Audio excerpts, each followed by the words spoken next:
Right now, Pittsburgh's best sports show is about to begin. Call us or tweet us. We've got things to talk about on the Ireland Contracting Nightly Sports Call. Good evening, everyone. Welcome inside the Fan Cave. Bob Pompeani here at 412-575-2600. That's the number to call. Hit us up on Twitter at KDPomp, at Chris Mueller, PGH. Chris is up at 93.7 The Fan on the eve of the Pirates opener down in Miami. A 4-game series there, a 3-game series Tampa Bay before they come home to take on the Yankees. Paul Skeens on the mound tomorrow. Chris, what are your expectations? He is the 22-year-old favorite to win the Cy Young Award. You could have made a case that he should have won it last year. What do you think happens with him this year?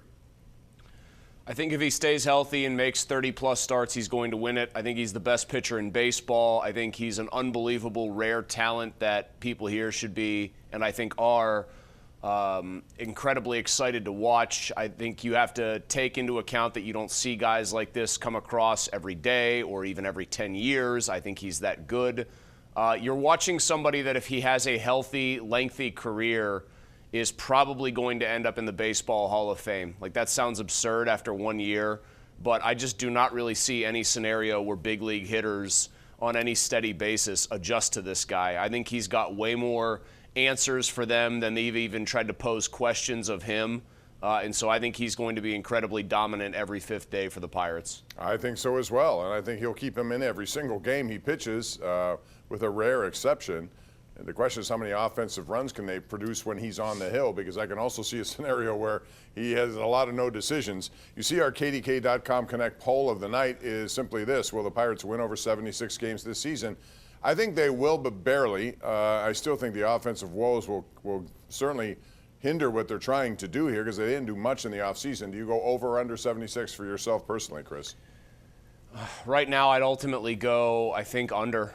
Jared Jones being out probably till late June or July, if I had to guess, just based on the timeline of no throwing for 6 weeks. I think the earliest he would throw, even if you take into account the time he hasn't been throwing, would be mid-May. And then you think that, okay, he's got to go through the ramping up program. He's got to have some rehab starts. That's presumably your second best pitcher, or at least you thought, and he's not pitching till June or July. Who knows when Bubba Chandler comes up, when Harrington comes up. They've got some potential quality pitching depth, but a lot of it's untested. And that lineup's wretched, Bob. Now, I think we're going to have many, many, many conversations, you and I, in the coming months, lamenting the fact that when they had a chance to actually augment this roster via free agency, and I'm talking the position players, the bats, they chose not to. They chose to make a trade for a guy that they knew had some wrist problems. Well, looky here, those wrist problems required surgery. He's going to be out for a while still. And I think that's going to be their undoing this year. I just think they have no offense, and they made no real effort to try to improve that offense. I would agree with that. And quite frankly, if I had to ask you the question, which of the infielders will hit the most home runs? I had to think about this because Ke'Bryan Hayes has struggled in that department. Isaiah Kiner-Falefa, not known for that. Gonzalez can hit a few. Would it have to be Horwitz when he gets healthy, even if he's going to miss some time at the beginning of the season? I don't see a lot of home runs from that infield whatsoever. If you count catcher as an infielder, well, I would take Bart I'll take over Bart, all those but guys. I was just thinking about those other four. But Bart should be batting cleanup, actually, throughout the course of this season. I mean, the problem is we say that about Bart, but I'd be surprised if he really hit more than probably about what he did last year. I mean, I just have a hard time imagining that he suddenly found it. If he did, then that's a massive addition. You know, and by suddenly found it, I mean didn't do anything really with the Giants and then comes to the Pirates and seemingly figures it out for most of a season. If he gives them an as good or better season overall than he gave them last year, then that's a massive bonus for them. But it's going to be a tough encore for him. They just don't have any power. I mean, we have lamented this in this city about this team, particularly when it comes to first base, but really overall for how many years? Bob, I'm old enough to remember, and I know you are too, when they traded for Ron Wright or whoever who was supposed to come up in their minor league system and be this big power-hitting first baseman. The Denny Nagel trade, I think that was. You know, we have had time after time where they've got this first baseman, they got that first baseman. You know, Adam LaRoche would hit 28 home runs, but all 26 of them would come after like July 1st because they were already out of it. So it's been a franchise that's starved for power because that's an expensive commodity, and they just have not been historically willing to pay the price to get it. Got a tweet here before we go to break. Bergie House of Berg 412 says, how many non-Paul Skeens games do the Pirates lose this year? We'll think about that because we're due for a break. We're also going to tell you, you can think about whatever number you attach to that, Chris. But Russell Wilson was at his new stomping grounds tonight watching a Knicks game. We'll tell you what happened there. And we'll talk about some of the other issues facing the Steelers here with regard to quarterback. All coming up. This is the Ireland Contracting Nightly Sports Call. We're live on KDKA Plus and 93.7 The Fan.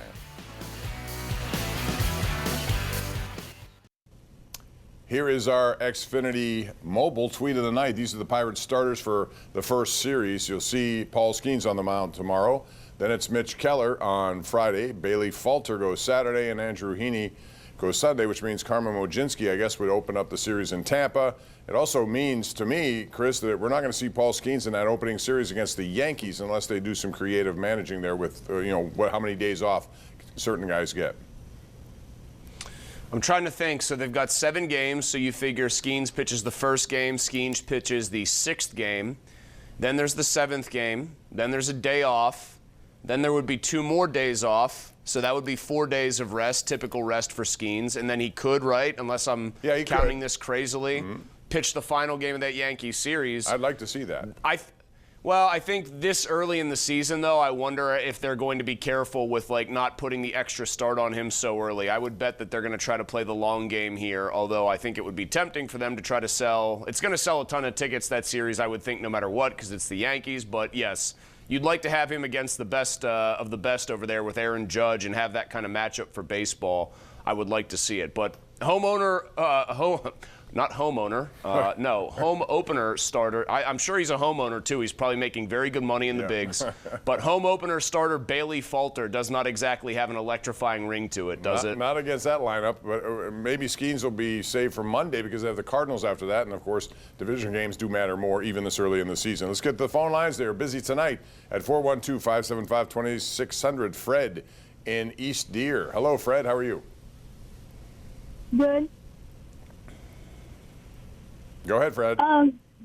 When do you think they'll give up on Ke'Bryan Hayes and replace him because he's a bum? Man, the kids are out tonight. What? Oh my God, that sounds like a young Andrew Filippone's take. I was going to say, you're bringing down the demographic rate of the show, which is good, but then you just filter right into what most of the callers say. Do you hear? Let me give you an over-under. Let me give you an over-under, Bob, because, I do think Ke'Bryan Hayes has been, for various reasons, a big disappointment. He's been a great glove guy, but obviously he doesn't hit anymore. Over-under 129.5 games for Ke'Bryan Hayes. Will he play 130 or more games this year for the Pirates? I hope so. They're going to need him to do that, and I hope he hits. Do you think he will? No, I'd bet under on that one. I also would wonder about his home run total, whatever that would be. I'd probably go under on that. He has to prove it. He hasn't really done that. Back to the question before I go back to a call here. The one from Bergie. How many non-Paul Skeens games do the Pirates lose this year on Twitter?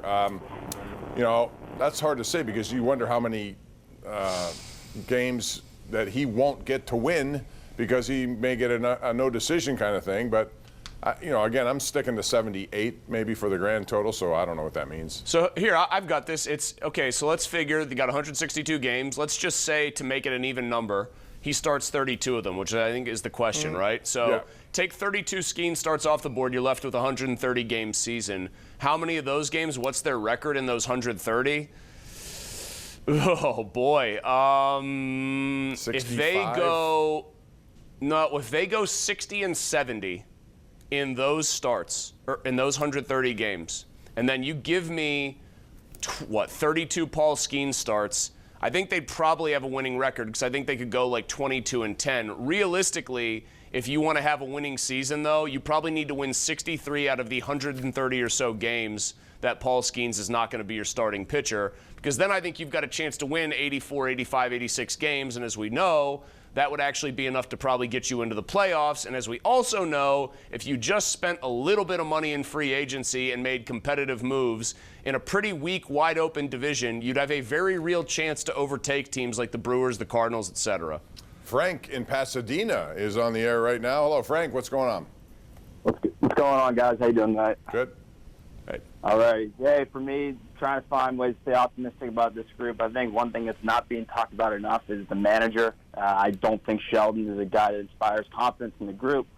I also think he proved last year that he fumbled the bullpen management quite a bit, and you look at what Cincinnati did to bring a guy like Francona in. I think that's slept on for the NL Central, and Hurdle led those 13 and 14 teams and maximized the most out of that group. I don't think Shelton is capable of doing that with this group, so I'm going 76. Frank, you may be right, because they haven't been able to do much more than that. And I'll say this about Shelton, though. You can do whatever you want as a manager, but if you don't have the people on your team who are capable, this falls mostly, I think, on player acquisition, player development more than anything else, although he has to deal with the team he signed on for. And, yeah, last year there were a couple of those instances you mentioned, but, Chris, they have not done a good job of developing their own talent. You have to have more than what they've shown, and, they've had a lot of high-end picks like Henry Davis, who is not on the roster to start this season. They've done a good job with Skeens. They've stayed away and let him do his thing, which is to their credit that they have not tried to meddle there and get so arrogant that they think they need to tweak him and change him. He's as finished a product as you were ever going to draft. But yeah, this has probably been the other story. Besides an obvious lack of maybe financial resources committed to Major League payroll, they have to win the way the Rays and other teams like that win, which is being smarter and better at developing players. And not only are they not better at developing players, they're a lot worse. Isn't it a complete shame that oftentimes it seems the Dodgers just have player after player coming up through their minor league system? Yeah, these teams that have huge, deep pockets but are never picking near the top of the draft because of the nature of the thing, and because now we've got a capped draft spending, it's not like they can outspend the Pirates in the draft. We have all that because they were mad at the Pirates for doing things like $5 million to Josh Bell. Those teams still find players and then develop them, and I'm like, well, where are these guys coming from? They seem better than anything that the Pirates are churning out, and that just, I think, is the real other scourge for this franchise, is that they do not develop hitters especially, and that's to their detriment. To Frank's, to his other point, though, Bob, about Shelton, I do think that Derek is largely in over his head. I can agree with you that a lot of it's the material that you're given, but the one thing most managers have to learn, and the most important thing is, besides get your team ready game in and game out and kind of keep morale up, work your bullpen, understand your pitching staff. I think Jim Leland said that to us the last time we talked to him on the PM team, and Shelton butchered that bullpen last year, and I think he was the cause directly of, I could probably count at least 5 losses. You turn 5 of those games into wins, then you have a 500 season last year. All right, this leads us to Ryan Zedek on Twitter, who asks us, can we officially label Henry Davis a bust? And I'm not going to do that yet, Ryan. I still think he has to come up here, and they have to give him a more legitimate shot to play. You can send him down to AAA all you want, and he'll hit the ball down there. It's got to be what you're doing up here that matters. It reminds me a little bit of Tyler Glasnow. You remember when he was here, he couldn't figure it out up at this level. Down there, he did. And eventually, and I think they messed with him a little bit to his detriment here. As soon as he got away from here, everything changed. Yeah, I think Glasnow is way more an example of a super talented guy that the Pirates got to a certain point. But then, yeah, as you would say, they meddled a little bit. I mean, I think he even spoke, almost like there was some vindictiveness there. He spoke about, and I know he's had arm troubles at times, obviously, afterwards here, but about how unlocked he felt and freer to do his thing he felt with the Rays. That, again, just is an indictment on the Pirates. As for Henry Davis, Bob, let's go to a golf analogy. You and I both love this one. He's like a guy who goes to the driving range when he's in AAA, not thinking about anything, not a care in the world, striping balls, 275, dead straight. Oh, I want to hit a little buttercut here, perfect. I want to hit a baby draw, perfect. You put him out there on the first tee of an actual tournament where you got to hit cups and count every stroke, and suddenly he's holding that baseball bat here so tight that the handle's going to become a toothpick. I think it's a mental thing for him. I think it's a classic case of a guy who wants it too much, and I don't know if he'll ever overcome that, because I don't know if he's talented enough to. But I'm not going to give up on him, are you? There's too much there. They've invested a lot in him. Well, you can't afford to. You've got to try to turn over every stone here and see if there's a power hitter under there, a 25 home run guy under there. Even if his glove is a shovel, no matter where you put him, you've got to at least try. But it's getting late early out there, as the late, great Yogi Berra would say for this guy, and I think it's getting much closer than people maybe want to admit to just labeling him the dreaded B word. All right, let's go to Donnie and Latrobe before we go to a break. Hey, Donnie, make it quick, please. Yeah, hey, Bob. Hey, Chris. My question is do you think the Steelers are going to draft a running back this year? And if so, Do you think they should pursue somebody like Cam Scattaboo out of Arizona State? He's a name we hear a lot of. I saw Ashton Genty in his pro day today, and he looked good. A lot of guys look good. Will Howard looked good, and they interviewed him. Yeah, I think they'll take a running back. I'm not sure who and when. Without a second-round pick, Chris, it's tough because they have a lot of things they have to address, and without a second-round pick, that's going to make it tougher. Well, they still might trade George Pickens or do something like that to try to get a second-round pick back. You never know. They could try to trade Pickens if they get an extra third-round pick. They might just use that. Scattaboo, I think the problem is just not a great athlete for an NFL running back. The guy runs unbelievably hard. I think he will drag tacklers, but there's not a lot of make-you-miss or breakaway speed there. There's definitely not breakaway speed there. People seem to like Amari and Hampton a lot, but you'd have to take a second-round pick, I think, the kid from North Carolina, to get him, and I don't think that's going to happen. We're due for a break. We'll take it right now. This is the Ireland Contracting Nightly Sports Call. 7 nights a week on KDKA Plus and most nights 93.7 The Fan.